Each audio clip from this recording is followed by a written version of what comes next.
Madam, Durnibar Bangla পক্ষ থেকে আপনাকে স্বাগত জানাচ্ছি। আপনি কেমন আছেন?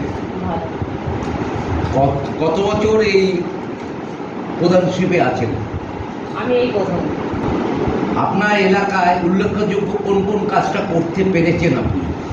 আমি বাংলার বাড়ি কিছু দিতে পেরেছি, বয়স্ক ভাতা আমরা কিছুটা অনেকটাই সহযোগিতা করেছি দুয়ারে সরকারে। তারপরে বিধবা ভাতা, লক্ষ্মীর ভাণ্ডার, ব্যাপক আমরা লক্ষ্মীর ভাণ্ডারটা ব্যাপকভাবে দিয়েছি। তার জন্য মানুষ খুব উপকৃত হয়েছে আমাদের উপরে।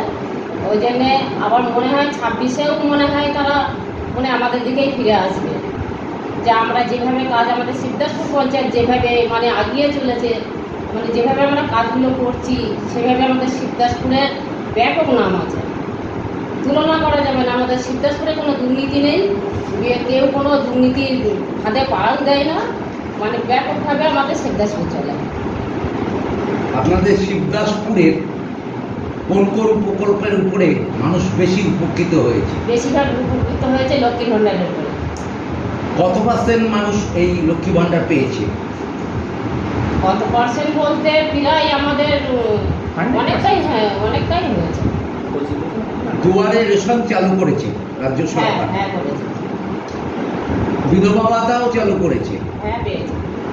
আপনার এলাকায় কত মানুষ উপকৃত হয়েছে এই দুয়ারে রেশন আর বিধবা ভাতাতে? ওরা খুব খুশি হয়েছে। অন্তর্দয় মানুষের জন্য কতটা চাল কতটা গম গ্রামের মানুষ পেয়েছে আপনার এলাকায়? আমার এলাকায় বলতে আমাদের সিদ্ধার্থপুরের মধ্যে যে অন্তর্দয় কার্ড আমি অল্প সংখ্যায় আছে, খুব বেশি নেই। আপনি আসার পর রাস্তাঘাটের কাজটা কতটা করতে পেরেছেন? আমি এখন আসার পর রাস্তাঘাট কতটা, রাস্তা ড্রেন কিংবা গাড়োয়াল, আমার যতটুকু ক্ষমতা হয়েছে ততটুকু আশা করবো যে ভালোই করেছি। বিরোধীরা বলছে দুয়ারে সরকার হচ্ছে বস্তাবন্দি, আপনি কি বলবেন? না, এটা তারা ভুল বলছে। সামনে বিধানসভা ভোট, আবার জনসংযোগ কিভাবে বাড়াচ্ছেন?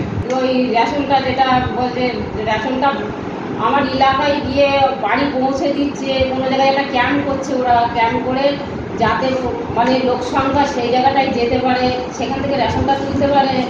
তার জন্যে তাদের কষ্ট করে রেশনও আসতে হচ্ছে না, অনেকটা আগিয়ে দিচ্ছে তাদের মুখ থেকে, তারা খুব খুশি। শিক্ষকদের যে চাকরিটা চলে গেছে এই ব্যাপারে আপনি কি বলবেন? চাকরিটা চলে গেছে এটা আমাদেরও তো খুব কষ্টের ব্যাপার। যাদের চাকরিটা চলে গেছে তাদের তো খুব অবস্থাটা খারাপ, যে এখন তারা কি করে খাবে, কি করে চলবে। তার যদি সরকার সবাই মিলে যদি সহযোগিতা করে তাদের পাশে দাঁড়ায়, মনে হয় এটাই খুশি খবর।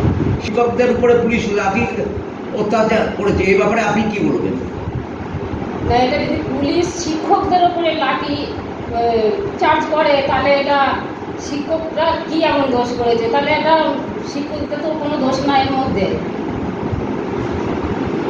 ওয়াইকাপ বিলের প্রতিবাদে রাজ্য হিংসায় বাতাবরণ হয়েছে, কি বলবেন?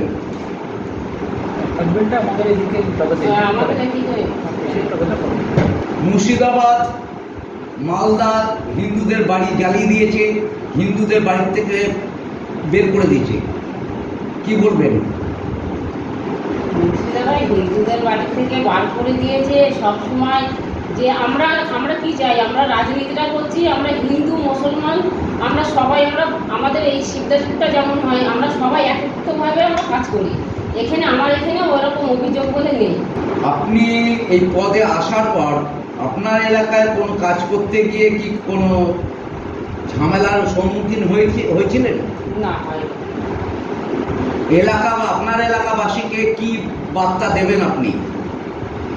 কি বার্তা দেবো? আমরা যে কাজগুলো করেছি সেই কাজের ভিত্তিতে বার্তা দেবো। ধন্যবাদ দিদি।